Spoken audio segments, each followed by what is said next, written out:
Why is Kamen Rider so legendary?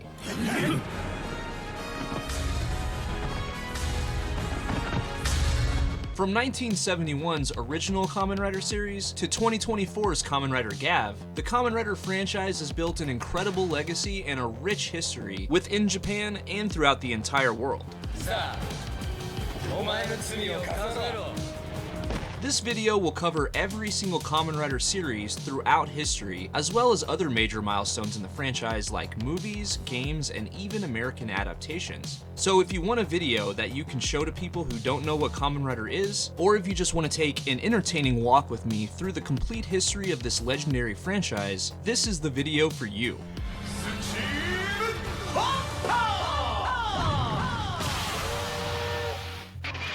To tell the story of the Kamen Rider franchise, we first have to go all the way back to 1938, where a young child named Shotaro Onodera was born in the town of Tomei in Miyagi Prefecture, Japan. Shotaro would take on the name Ishinomori, and he showed a lot of creativity and a talent for creating characters from a young age. He showcased his abilities in various manga competitions throughout his childhood before he would eventually create a character named Skullman that would of course go on to become Kamen Rider. Kamen Rider is perhaps best known for featuring young adult men that become cyborgs and transform into armored superheroes with a theme of grasshoppers and other insects, although this has loosened up a lot over time, and in the modern age, not all series feature this bug theme. In fact, most don't. There are 3 eras of Kamen Rider, and these coincide with the eras of Japan's history. These eras are known as the Showa Era, spanning from 1926 to 1989, the Heisei Era, spanning from 1989 to 2019, and the Reiwa Era, which spans from 2019 through the present day.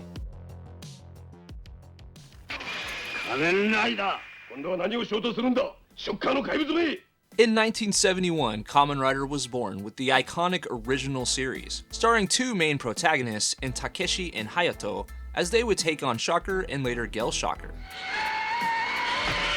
Unlike modern-day seasons of Kamen Rider, this series ran for a whopping 98 episodes. And we would start with the story of Takeshi Hongo, a college student who was turned into a cyborg by Shocker, but they were unable to fully convert his mind, and he would rebel and battle against them.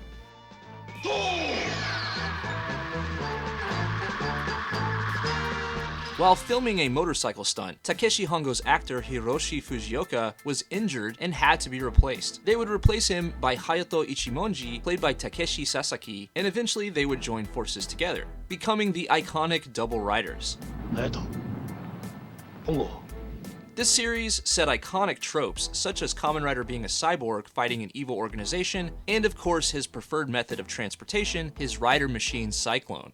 To say that this series was iconic and legendary would be a huge understatement. Kamen Rider V3! In 1973, Toei would follow up the success of Kamen Rider with Kamen Rider V3, a direct sequel, featuring returning characters from Kamen Rider.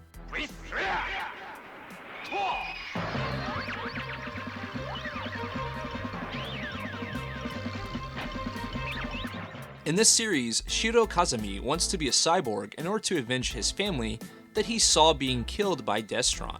He becomes mortally wounded while risking his life to protect the Double Riders. So in return, they turn him into Kamen Rider V3. This series features Joji Yuki, also known as Rider Man, played by Takahisa Yamaguchi, who has one of the most unique rider suit designs in the franchise, being that his mouth is exposed through his helmet. Our protagonist Shiro is played by Hiroshi Miyauchi, who also played Owl Ranger in Go Ranger, Big One in Jaka, and Chief Counselor Naoyuki Miura in O Ranger, plus multiple seasons of the Metal Hero franchise. This guy is a Toku legend.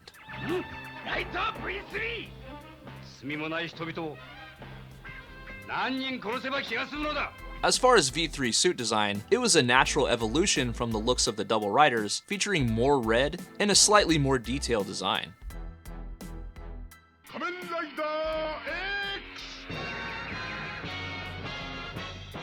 1974 was the year of Kamen Rider X, where our main protagonist Keisuke and his father were betrayed by Keisuke's fiancée in order to assist God, the government of darkness, leading Keisuke and his father to become mortally wounded. Keisuke's father, who was a robotics expert, turned Keisuke into a Kaizorg, also known as X-Rider or Kamen Rider X, in order to save his life.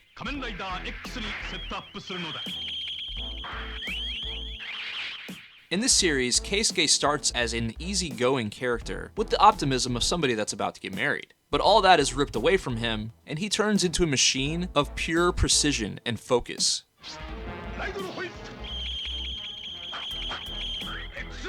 His helmet is meant to look like a skull, and his helmet definitely has a look that calls back to the Skullman manga created by Shotaro Ishinomori. Due to competition from anime on TV at the time, the show had lower ratings than the studio had hoped, and it only lasted 35 episodes.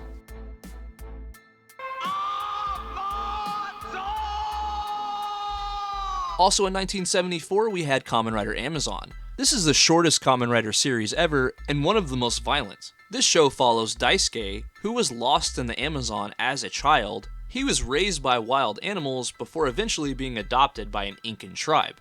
Nearly his entire village would be killed by Golgos, but not before an elder in the tribe performs a ritual to give him the power to become Kamen Rider Amazon.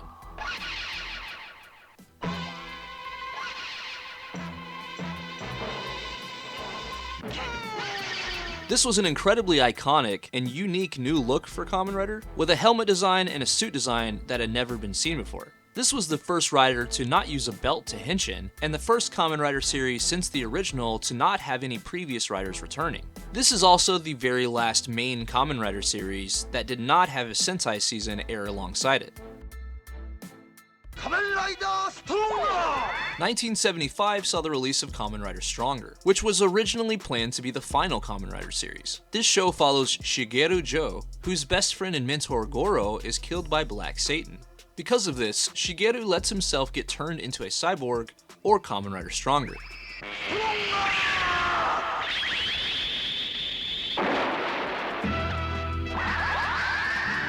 He meets Yuriko, also known as Electronic Wave Humanoid Tackle, or Denpa Ningen Tekud, who is also a cyborg created by Black Satan, and together they would battle Black Satan and later the Delzer Army. Electronic Wave Humanoid Tackle isn't technically a Kamen Rider, but she definitely has the look of one, especially the ones from the early Showa era, and she is bug-themed, with Tackle's motif being a ladybug, and she was even created by Black Satan in the same way as Stronger. Unfortunately, the actress Kyoko Okada, who played Electronic Wave Humanoid Tackle, passed away at the age of 27 due to an asthma attack. Shigeru was played by Shigeru Araki, who also passed away in 2012 of pneumonia.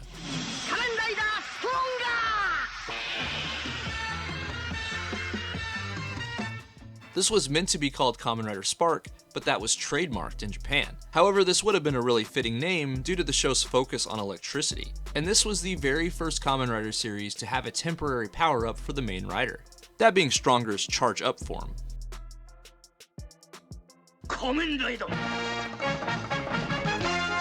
4 whole years later, the Kamen Rider fandom would be introduced to Sky Rider. This was meant to be a reboot of the original Kamen Rider series, after the franchise had been off of TV for 4 whole years, hence the name and similar suit design to Kamen Rider Ichigo. This show would revisit classic themes and tropes from the first 2 Kamen Rider series.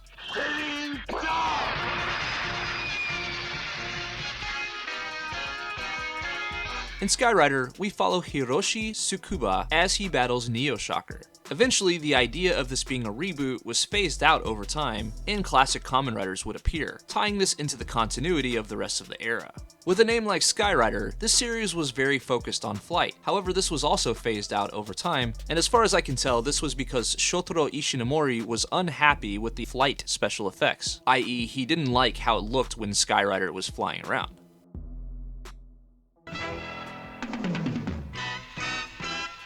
In 1980, we were introduced to Kamen Rider Super 1. Our protagonist, Kazuya, volunteers for cybernetic surgery in the International Space Development Program in the United States, so he can be an astronaut who doesn't need a spacesuit to survive in space. Unfortunately, before he can make it to space, the base where his operation is being performed is attacked by the Dogma Kingdom, with everyone else being killed.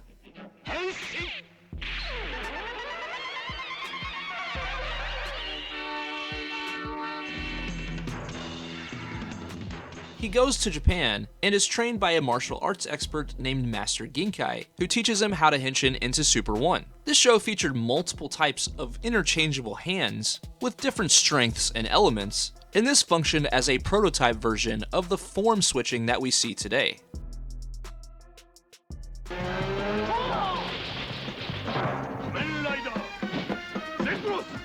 In 1984, Toei released a one-off special titled Birth of the 10th Kamen Riders All Together, and this was the introduction of Ryo Murasame, also known as Kamen Rider Z-Cross. Ryo was a pilot who was attacked by a UFO while with his sister before being kidnapped by the Badan Empire, who turned him into Z-Cross. With his memory erased, he does their bidding before quickly regaining his memory and escaping. He learns of the other riders that came before him, and they would team up together. Although this is only a special, Z-Cross is considered the 10th rider and often represented as a season retroactively. This special marks the final unhenshined appearance of Shiro Kazami, also known as Kamen Rider V3, Joji Yuki, also known as Riderman, and Kazuya Oki, also known as Kamen Rider Super 1.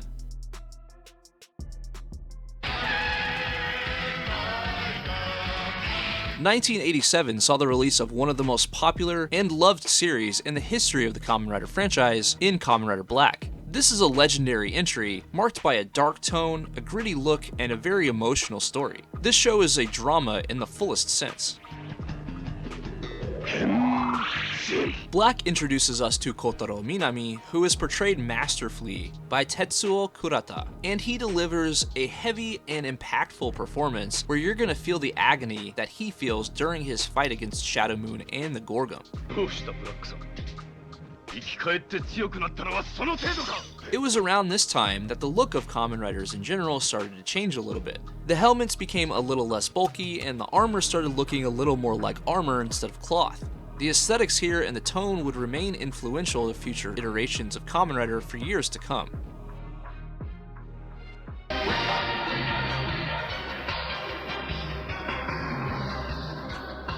In 1988, after the success of Kamen Rider Black, the executives at Toei agreed to go ahead with a sequel entitled Kamen Rider Black RX. In this series, Minami Kotaro returns, and he refuses an offer to join the Crisis Empire. Because of this, he's thrown into the sun, where he would become Kamen Rider Black RX. This show is notable for featuring Rideron, which was a red car instead of Kamen Rider's signature motorcycle, and this was also the first show to introduce form switching into the franchise officially.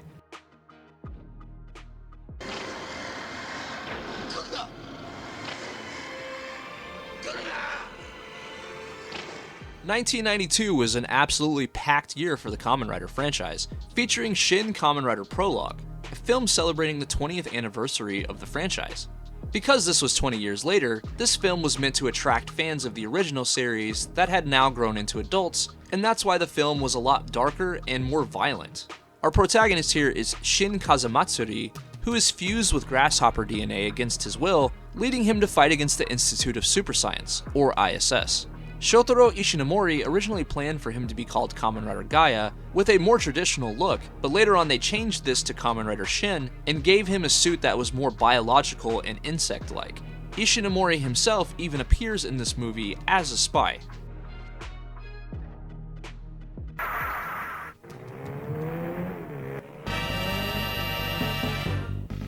Also in 1993, we had the release of Kamen Rider on the Super Famicom. This was a game based on the original Kamen Rider series, released 20 years after the show that it's based on. It was a beat-em-up style game, allowing two players to play as Kamen Rider Ichigo and Nigo respectively. This game made it possible for a new generation to experience the universe of the original Kamen Rider series, and you can even play it with a friend.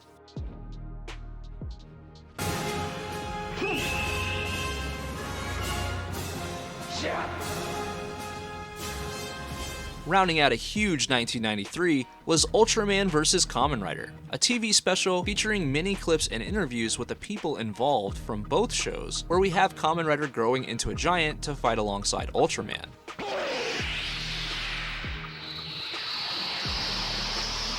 This was a small project, but fans in 1993 welcomed it, and it kept the spirits of these legendary Toku characters alive and well.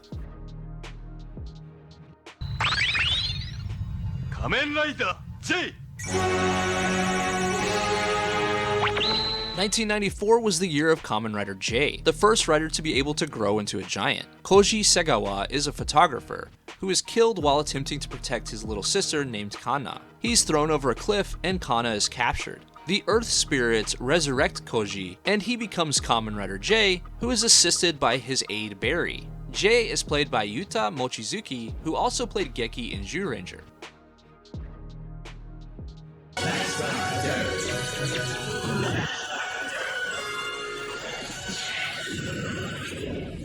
1995 would live in infamy with Saban's Masked Rider, one of the largest blemishes on the resume of Kamen Rider. I have traveled a vast distance from the planet Edenoi.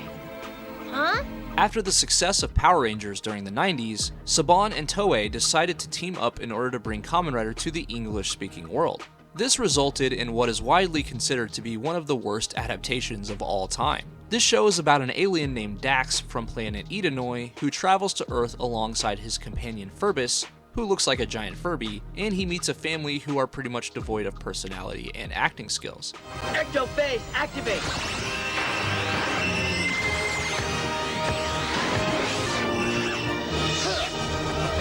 They tried to shove Kamen Rider and a family sitcom together and it just doesn't work. An unfortunate blemish to the legacy of Kamen Rider in the West.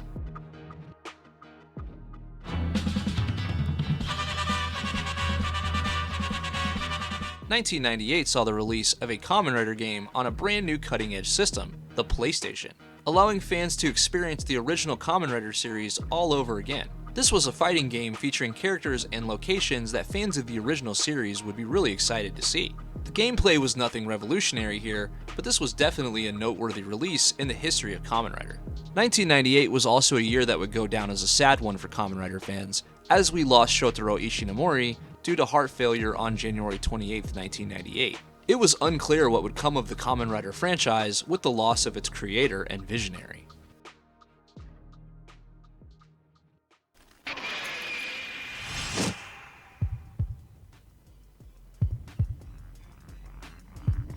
In 2000, Kamen Rider would return inside of the Heisei Era with a new hero, a new legend, in Kamen Rider Kuga. This was the first series in 11 years. The main protagonist in Kuga is Yusuke Godai, who finds an ancient artifact that allows him to become Kuga in order to battle the Gyorongi, or unidentified lifeforms. This was the final Kamen Rider season to feature only a single rider, as every season following Kuga would feature multiple riders.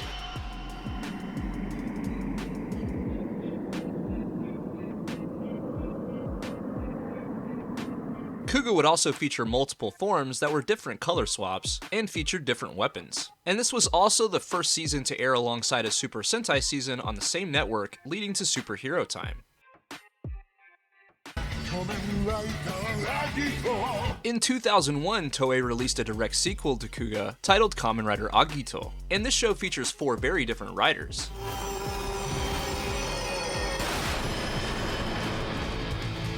Shoichi becomes Agito, a magic-based rider whose name is Latin for move or keep moving. Makoto becomes G3, a mechanical and technology-based rider who's based off of Kuga and actually puts his suit on. Ryo is Gills, a biological rider whose armor actually grows from his body.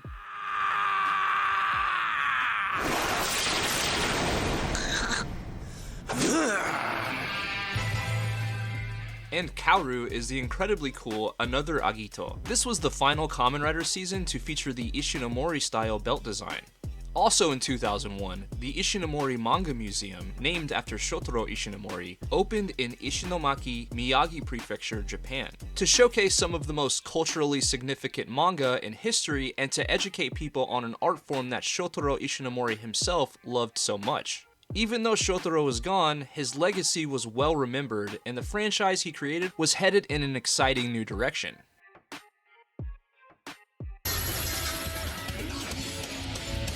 (2002) brought Kamen Rider Yuki, a very popular season, especially amongst fans that enjoy having a lot of riders. Riders travel to the mirror world via reflective surfaces, and these riders compete in the Rider War, a winner-take-all competition where the victor will be granted a single wish. Yuki is known for having a very unique style, and this series has a lot of cool attributes, like being the first season to use cards, and it was also the first season where writers had a device that activates and announces their abilities and attacks. This was also the first season to feature villain writers. It was around this time that the team at Toei started getting more experimental and creative with suit designs, as evidenced by the unique and elaborate helmet designs showcased within Yuki.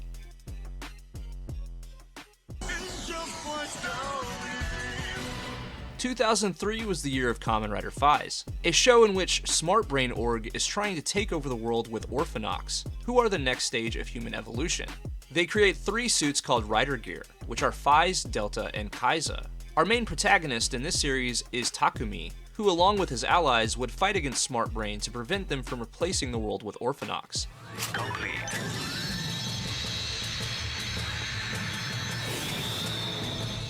Phase brought with it a dark, quality story, with excellent acting and explosive action, and 2003 was another great year for Kamen Rider.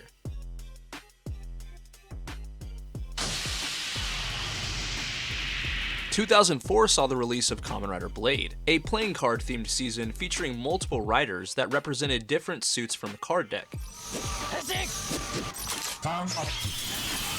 Our main protagonist is Kazuma, who becomes Kamen Rider Blade after being ordered, along with Sakuya, by Board to fight against creatures called Undead.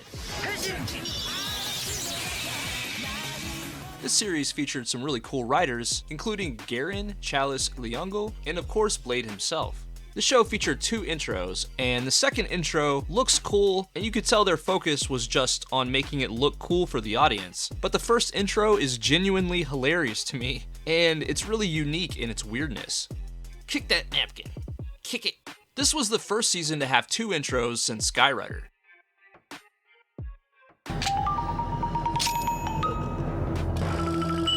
In 2005, Toei released Kamen Rider Hibiki. This show wasn't even originally designed to be a Kamen Rider series, and in pre-production many different themes were tossed around, including ninjas and yokai, but when Bandai demanded that the Kamen Rider name be attached to the project in order to sell more toys, the original themes would be dropped, and the character would become an Oni-themed Kamen Rider.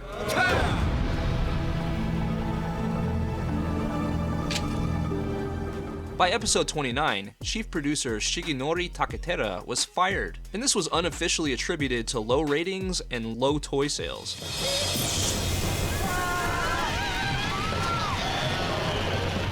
After the firing, there was a visible tone shift on the show, and it began to resemble a more traditional Kamen Rider series.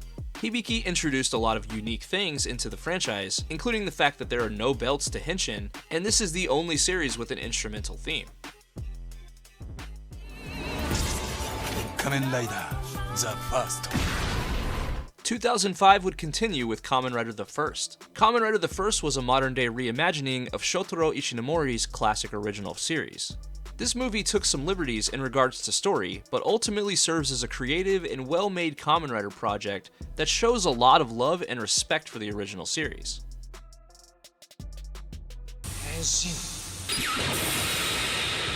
2006 was an important year for Kamen Rider, as we would be introduced to the very first HD Kamen Rider series in Kamen Rider Kabuto. The series takes place 7 years after a meteorite hit Shibuya, and shape-shifting creatures known as worms emerged from the disaster. This show added a cast-off feature, giving a unique external layer of armor over the rider's base armor, something completely fresh and new to the franchise. This show is notable for having a lot of unique riders with varied story arcs. The main protagonist is named Soji, and he's very unique within the franchise due to being extremely arrogant most of the time. Amazing good! Kabuto is also very unique due to its food and culinary focus.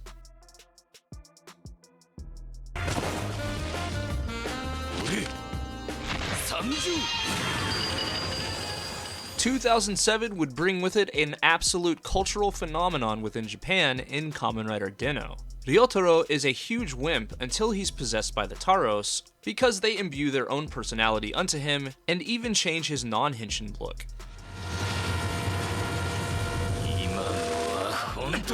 Ryotaro travels with Hana and the Taros through time on the Den liner to fight against evil Imagins. And they also encounter Kamen Rider Zeronos.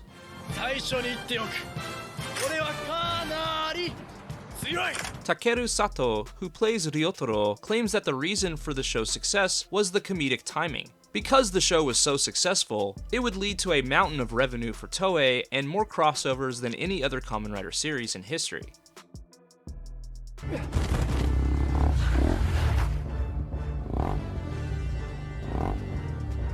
Following on the heels of Kamen Rider the First, 2007 would continue the anniversary celebration that the first started with the release of Kamen Rider the Next, a reimagining of Kamen Rider V3 with a much darker and more intense tone featuring horror themes. Like the Next, this movie introduced these characters to a new generation and put them in an interesting premise set in the Heisei Era. Tsuburaya Productions actually helped with visual effects for this movie, and they are of course known for being the makers of Ultraman.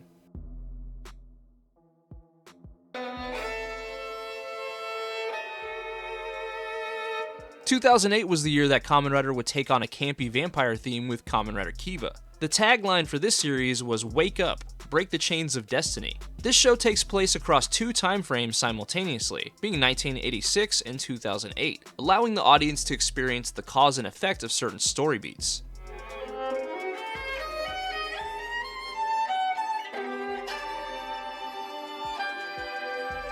Our soft-spoken protagonist is Wataru, an introvert who's a human and Fengyre hybrid, and this is actually a huge part of the plot, where we would explore Wataru's family history and his place within the hierarchy of the Fengyre species.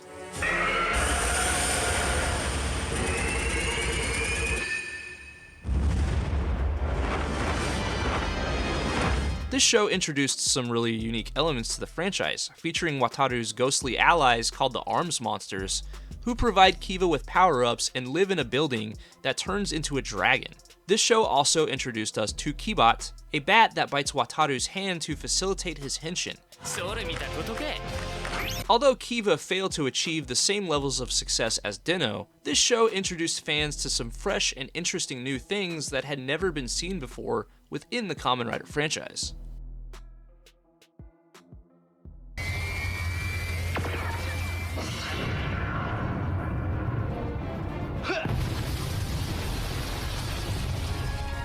Going into 2009, no Rider fan knew just how huge it would end up being, with several awesome projects to keep the fanbase happy. One of which was Kamen Rider G, a TV special meant to celebrate the 50th anniversary of TV Asahi, as well as promote Kamen Rider Decade. This special followed Goro, a sommelier who henshins into Kamen Rider G as he takes on the organization Shade. Kamen Rider G is a wine-themed rider who literally uses a wine bottle and corkscrew to henshin, and he even has a sword with a corkscrew attached to it.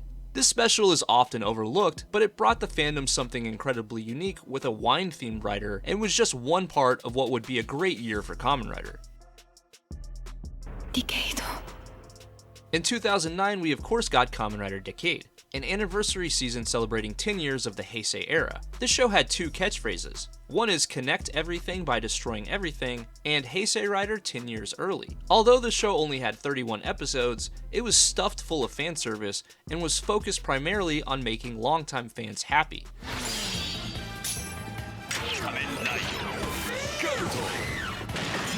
This show exists amongst the larger Riderverse, where our main protagonist named Tsukasa, also known as the Destroyer of Worlds, henshins into Kamen Rider Decade, and he travels to the universes of other Heisei Era riders as they are converging into one. He can even henshin into other riders from the Heisei Era.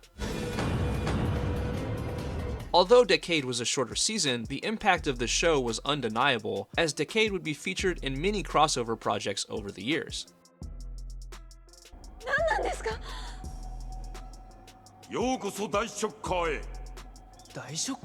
2009 also brought a huge team-up movie in Kamen Rider Decade: All Riders vs. Dice Shocker. This project served as the official movie adaptation of Decade that gave the audience some additional context about Tsukasa and featured a team-up of every rider from the history of the franchise up to this point.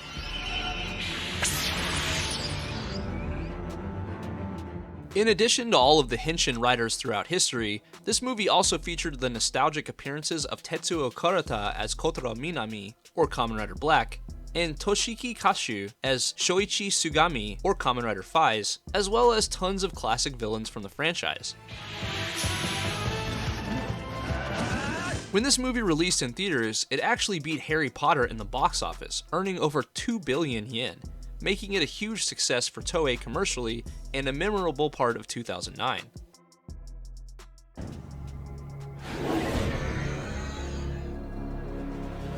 Also in 2009, Kamen Rider would have another chance at winning over Western fans with a new American adaptation titled Kamen Rider Dragon Knight. Using footage from Kamen Rider Yuki, this show aired on the CW television network during its CW for Kids programming block, but it was ultimately cancelled before the final 2 episodes aired on TV. Kamen Rider.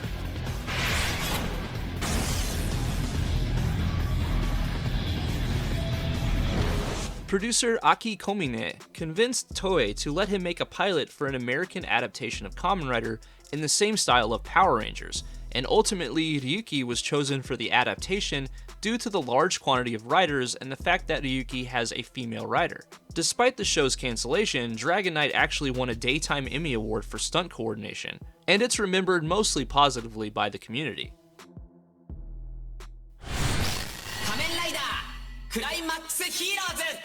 There was also a Kamen Rider game released in 2009 that would lead to quite a few sequels and spin-offs, Kamen Rider Climax Heroes on PlayStation 2.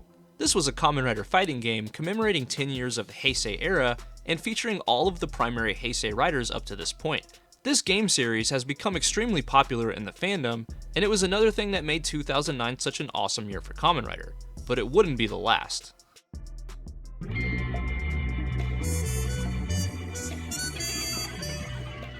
Also releasing in 2009, a fresh take on the Kamen Rider formula, Double is a detective show featuring 2 people that share the same rider body, hence the name Double. The catchphrases for this show were, "We are the 2-in-1 Kamen Rider," and "This clinches it." Kamen Rider Double uses Gaia memory sticks to swap left and right side forms that also provide him with different color combinations. Shotaro is what I like to call a detective's detective. He considers himself hard-boiled, although he gets called half-boiled through a lot of the show, something he's not a huge fan of. He's one stylish dude, and his surname Hidari means left, as he becomes the left side of Double's body. He constantly struggles to live up to his dead mentor's legacy, whose daughter Akiko becomes his landlady, and she has the personality of a young child. Cyclone! それってガイアメモリ? Then we have Philip. He's the right side, and he searches for useful information and does a lot of research involving keywords to solve cases. He's definitely not what he seems, and his story has an excellent twist. Kamen Rider Double featured some excellent lead protagonists that are very easy to root for. This show also features Ryu, also known as Axel, who's a cool rider that's based around speed, and he eventually falls in love with Akiko. We also have Museum, one of the most memorable and interesting evil organizations in the history of Toku. This show has several loving nods to the creator of Kamen Rider, Shotaro Ishinomori, including Shotaro Hidari having the same name, the green and black color scheme reminiscent of the Showa Era, and Kamen Rider Skull, a reference to the Skullman manga that Ishinomori created so many years prior.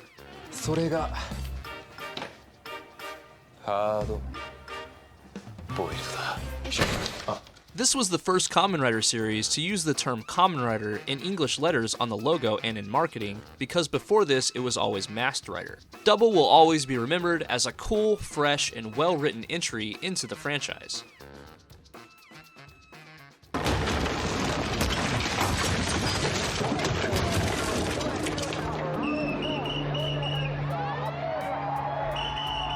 "2010 brought us Eiji, also known as Kamen Rider Os, a nomad with a tragic past who dresses like a hobo and has a not-so-secret obsession with underwear.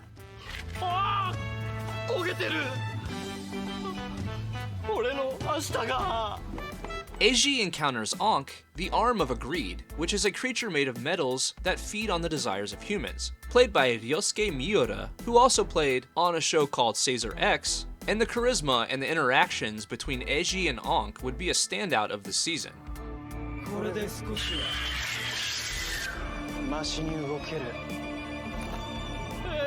Our two leads encounter Kogami-san, who assists them by providing various resources and equipment, but clearly he has ulterior motives, and this guy also loves to say Happy Birthday. Kamen Rider Oz also features Kamen Rider Birth, an incredibly unique rider with multiple users, who's themed around capsule toys.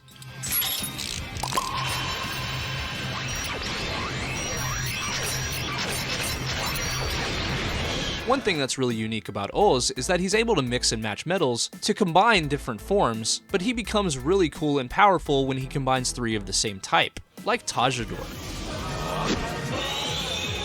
This show is critically and commercially successful, and Oz would continue the streak of excellent Kamen Rider seasons at the time.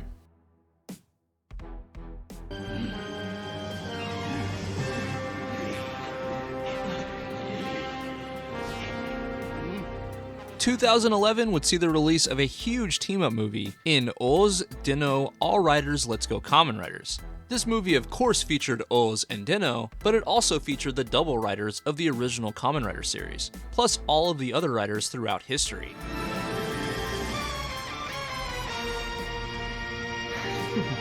Serving as a celebration commemorating the 40th anniversary of the franchise and the 60th anniversary of Toei Company, this movie continued the tradition of fan service and crossovers within the franchise.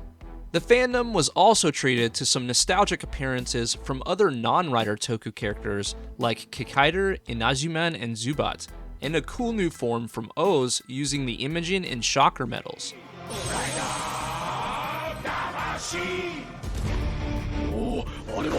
Appropriately, the catchphrase for the movie is "Oh the world, these are Japan's heroes," due to the large amount of legendary heroes featured here, and this movie served as a great showcase of the Kamen Rider franchise to new fans.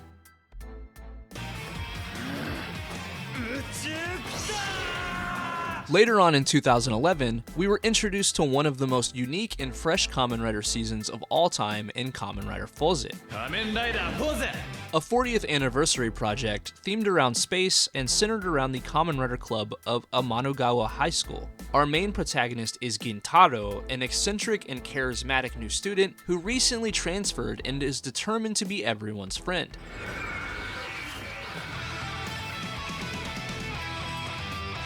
Yuki is Gintaro's childhood friend, and she is just as quirky and fun on screen as Gintaro, making for an excellent cast that portray their characters with enthusiasm. This season took a lot of risks in regard to theming and style, but it resulted in a very memorable season that was consistently entertaining and really fun in general. Nintendo DS に集結! Also released in 2011 was the game All Kamen Rider Rider Generation for the Nintendo DS system. This was a fun arcade-style beat-em-up game that also received a sequel later.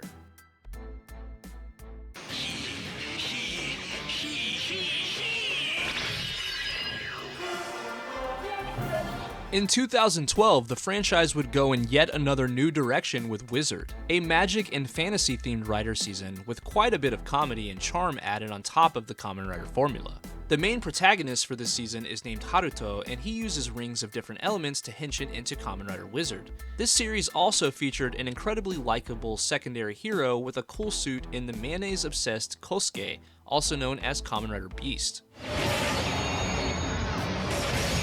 This season also features a lot of quirky comedy, mostly delivered by Shunpei. Although this series didn't quite reach the same height as the previous few seasons, Wizard's uniqueness created new possibilities for what could be featured in Kamen Rider.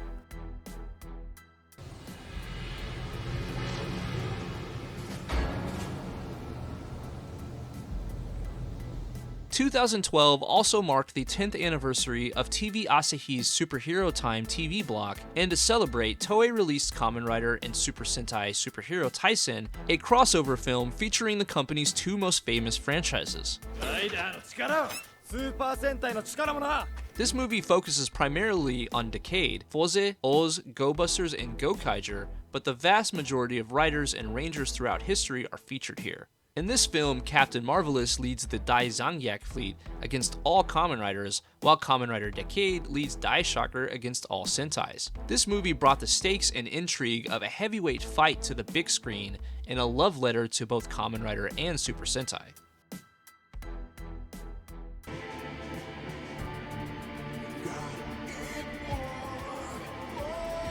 2013 would continue the trend of wild and fresh ideas being implemented into the Kamen Rider formula with the much-loved and very unique season, Kamen Rider Gaim. This show features dancing fruit samurai, which might sound childish on surface level, but this show actually has a surprisingly dark tone at times, with a lot of depth and weight to the story. In the universe of Gaim, reality has become almost unbearably hard and depressing for most people, so dance troupes are formed to liven up the community, and one of these troupes is called Gaim. Kota is our main protagonist who becomes Kamen Rider Gaim, and he displays a charisma and relatability that makes it very easy to root for him.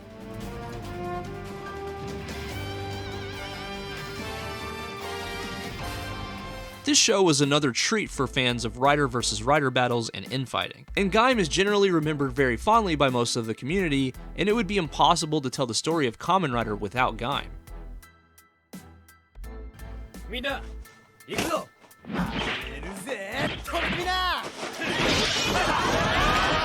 2013 would also deliver another fun-filled and action-packed team-up movie in Kamen Rider and Super Sentai and Space Sheriff Superhero Tyson Zeto. This was a sequel to the Superhero Tyson movie with the new addition of the Metal Heroes franchise.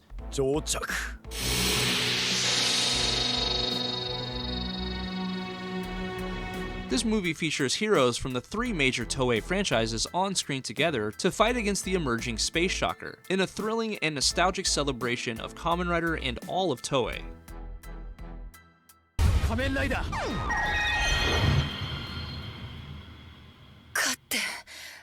KAMEN RIDER.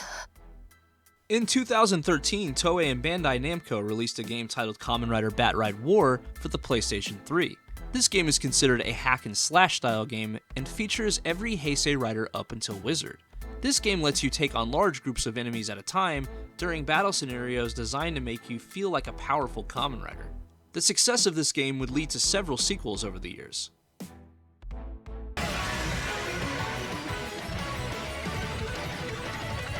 2014 would see the release of Kamen Rider Drive, a car and police-focused season. Shinnosuke is an officer that was demoted into the Special Investigation Division, where he investigates slowdown and fight against the Roid Mutes.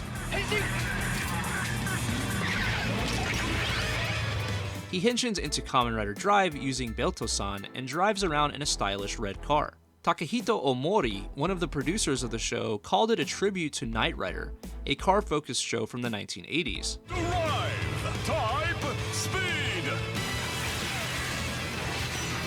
The theme song for this season is sung by Mitsuru Matsuoka, who also played Kamen Rider Eternal in Double. Drive was a well-written and much-liked season that added to the Kamen Rider legacy in a positive way and kept the fandom entertained in 2014. "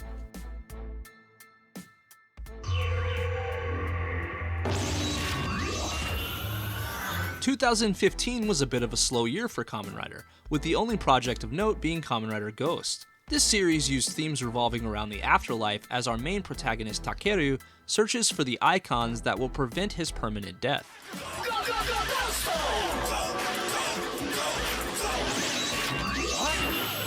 The suit designs of the season feature bold colors, elaborate helmet ornamentation, and hoodies, a look that I appreciate even today.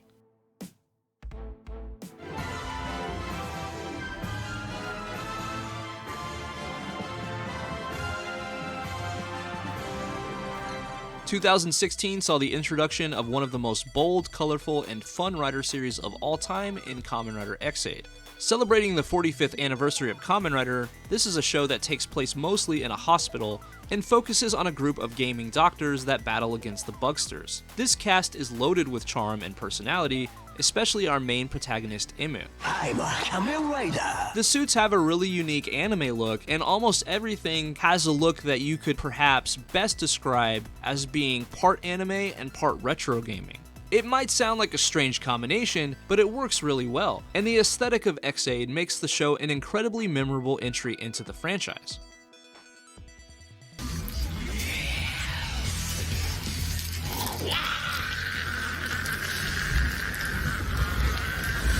In 2016, the Kamen Rider fandom was also treated to a new Rider series for adults, called Amazons, based on the classic Kamen Rider Amazon, and streaming on Amazon Prime Video. This show featured a distinctively more violent style compared with the mainline series, something that this show shares with the original. In fact, there's a lot of things from the show that I just can't show you on YouTube, because if I did, kane janai. This show featured only 12 episodes, but would get renewed for a second season. This series brought new attention to the classic Kamen Rider Amazon series, as well as attention to the Kamen Rider franchise as a whole, due to how prevalent Amazon Prime Video is throughout the world. –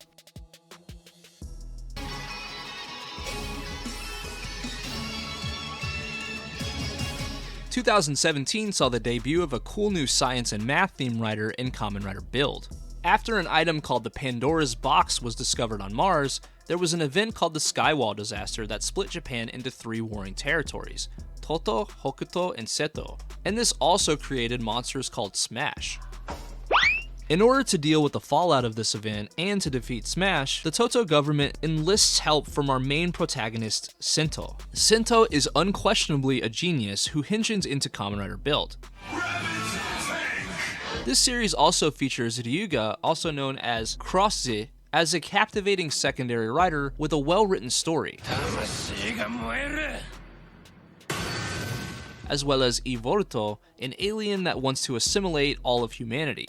Due to Build's unique world building, interesting characters, and great story, this show has remained as one of the most loved and well-remembered series in Kamen Rider history.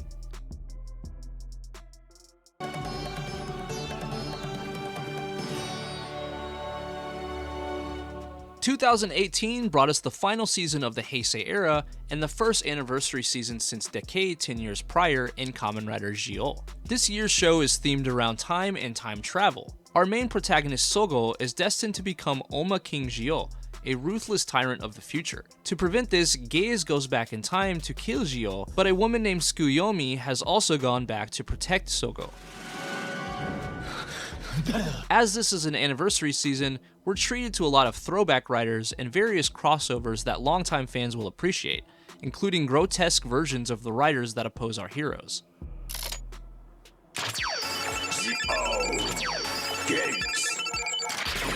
Zi-O was a love letter of a season written to the Kamen Rider franchise as a whole.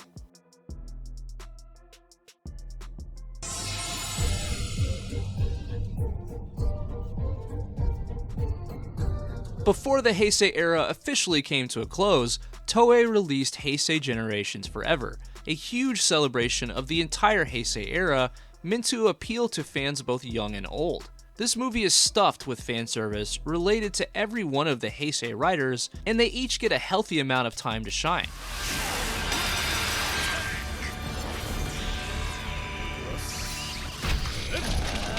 The entirety of the Heisei Era leads up to this point in a triumphant and thrilling climax, and this project marks the final Rider project before the next era.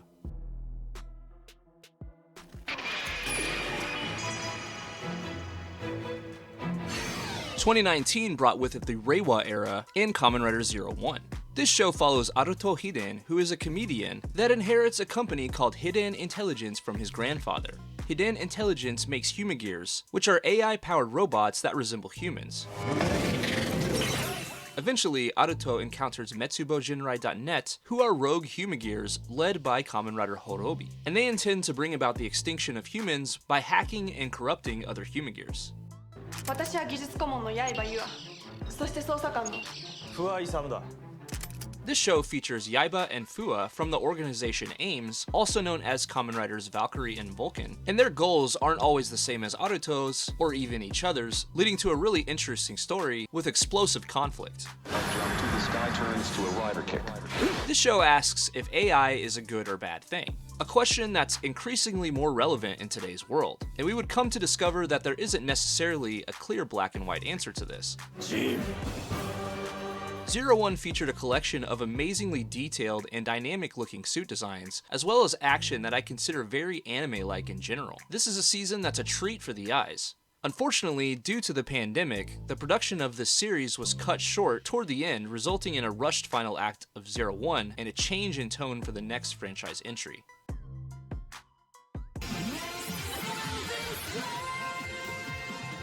In 2020, after the pandemic, with Zero One's production being cut short and most people staying at home, it was decided that the next Kamen Rider season would have a warmer and more lighthearted tone. This resulted in 2020's Kamen Rider Saber, a fun and whimsical take on the Kamen Rider formula that features a more lighthearted tone and even an outro dance number, which was a first of the franchise. Our main protagonist is a novelist named Toma, who was quite possibly the most stylish rider since Shotaro Hidari of Kamen Rider Double.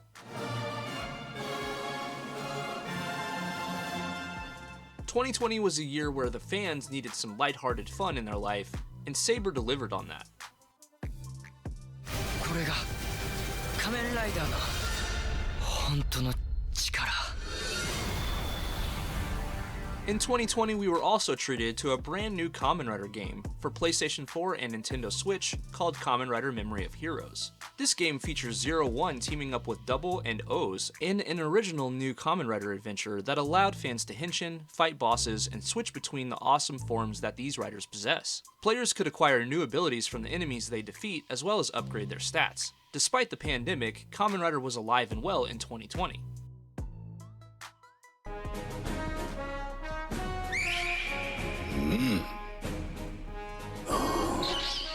Going into early 2021, we got Saber and Zenkaiger Superhero Senki, a crossover movie project between Saber and Zenkaiger to celebrate Kamen Rider's 50th anniversary and Super Sentai's 45th anniversary. The catchphrase for this movie is "Straightforward heroes, half of the century."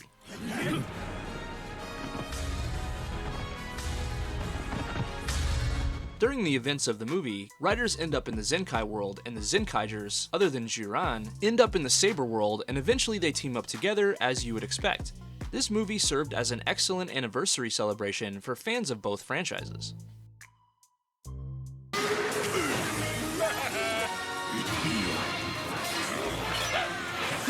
Also in 2021, we got Kamen Rider Revice. Serving as the 50th anniversary project of the franchise, Revice is a story about Ikki and his inner demon, Vice, who are tandem riders that become Kamen Rider Revice. Ikki's family runs a bathhouse together and his siblings also become riders as they use V-stamps to henshin and fight against the Deadmans.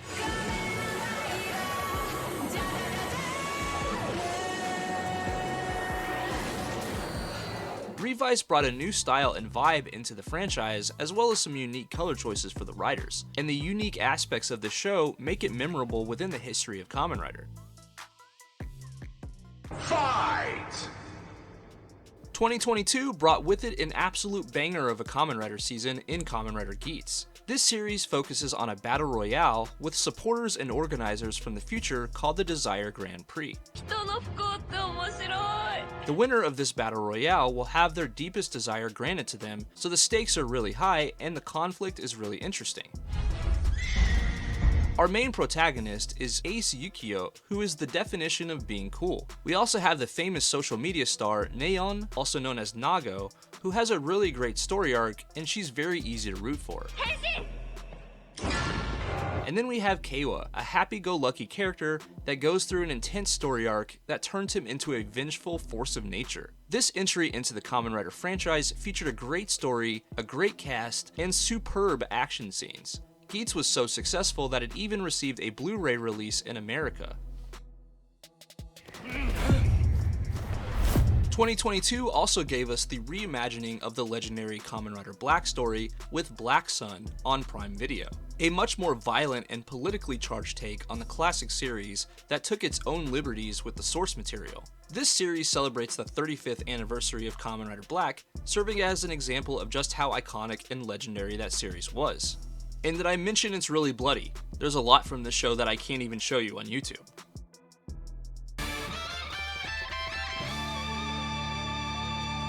2022 also gave us the direct anime sequel to Kamen Rider Double in Futo PI.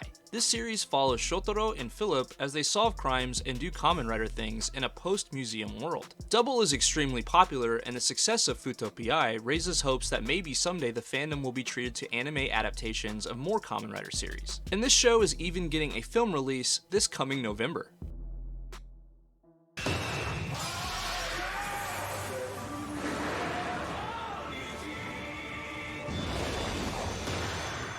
In 2022, we also got the O's 10th anniversary movie, the 10th Core Medal of Fate, in which Eiji's story would come to an end, and many fans were quite unhappy about how it ended.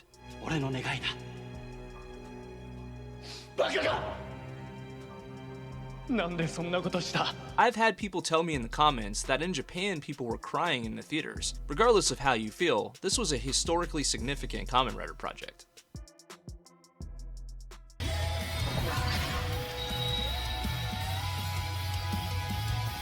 2023 brought us Kamen Rider Gotchard, a lighthearted and fun rider season focusing on Hotaro Ichinose, also known as Kamen Rider Gotchard.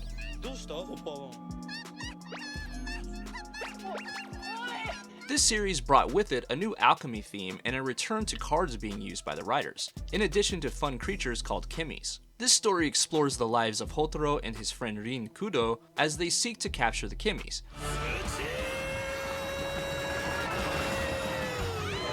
After some more serious projects, Gotchard was a season that had a few shortcomings in terms of story beats and character development, but historically the franchise tends to ebb and flow between lighthearted kid-friendly seasons and darker seasons with more mature stories. Gotchard leans more towards being a kid-friendly season, like I just described, but this isn't necessarily a bad thing, and some fans might even view it as a positive.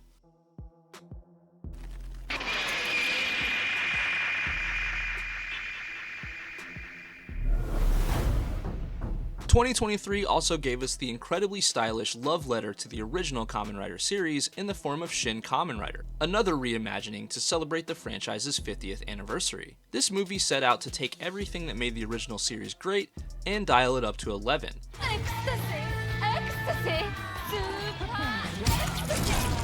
The look, tone, style, and music are all faithfully recreated here, with a new layer of flair and high production values that only time and a large budget can provide. This movie tells a story that's a combination of several story beats from throughout the original series, and these elements are all stitched together in a really entertaining way. It's obvious that the people involved in making this movie had a ton of love for the franchise, and they put their hearts into making it. And now, in 2024, at the time of making this video, we finally have a look at the next rider coming up in Kamen Rider Gavv, a snack-themed rider whose catchphrase is, "Sweets and evil, I'll eat them up." He has a unique purple, blue, and yellow color scheme, along with some other cool-looking forms. And if history is any indicator, this will be another big year for Kamen Rider.